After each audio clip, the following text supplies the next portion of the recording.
ব্রহ্মহংসী এই যে আমার সঙ্গে রয়েছে একখানা চিঠি, এই চিঠি দিয়া তুমি আমার মনের মানুষ রাজকুমারকে, তুমি আমার মনের বাসনা জানা ব্রহ্মহংসী। রাজকন্যা, ওই তোমার মনের মানুষ রাজকুমার কি বানা, কি বা ঠিকানা, কিভাবে জানবে তোমার ওই মনের মানুষ রাজকুমারকে?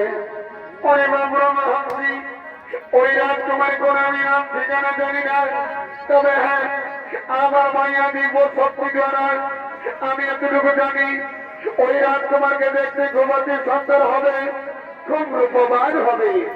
তুমি জানো ব্রহ্মহংসী, আমাদের সরোবর রাস্তা দিয়ে যাও, যেতে যেতে তুমি ঠিক কাছে পাবে।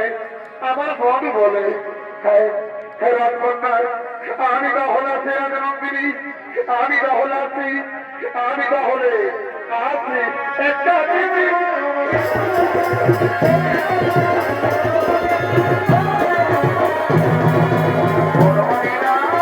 তোমার জন্য আমি একটা অতি সুখবর নিয়ে এসেছি। এই যে আমার সঙ্গে রয়েছে একখানা চিঠি, এই চিঠি দিয়া সবকিছু লেখা রয়েছে। এই নাও রাজকুমার, এই নাও চিঠি, তাও ব্রহ্মহংসী আমাকে দাও। এইবার আমি আছি রাজকুমার, এইবার আমি আছি, এইবার আমি আছি।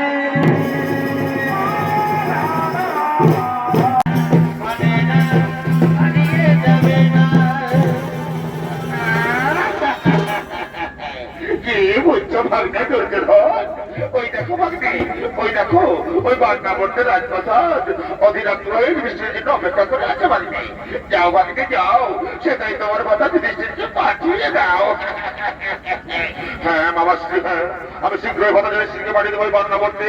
সেখানে প্রজাদের সাথে মিলিত হয়ে সে নিজেকে যুবরাজ সেও প্রতিষ্ঠিত করবে, হস্তিনাপুরের যুবরাজ। ওরে ভাই, ওরে ভাই যুধিষ্ঠির, যাও ভাই যাও, ওই বান্নাবর্তে করো ভ্রমণ, সেখানে প্রজাদের সাথে মিলিত হয়ে নিজেকে যুবরাজ সেবা প্রতিষ্ঠিত করো, হস্তিনাপুরের যুবরাজ। হ্যাঁ ভাই, হ্যাঁ আমি জানি তোমার এবং আমার মতো চাহিদাকাঙ্ক্ষী আমার কেউ নেই। আমি শীঘ্রই বান্নাবর্তে করে ভ্রমণ। ওরে ভাইরা তৈরি হয়ে আমাদের যেতে হবে ওই বান্নাবর্তে।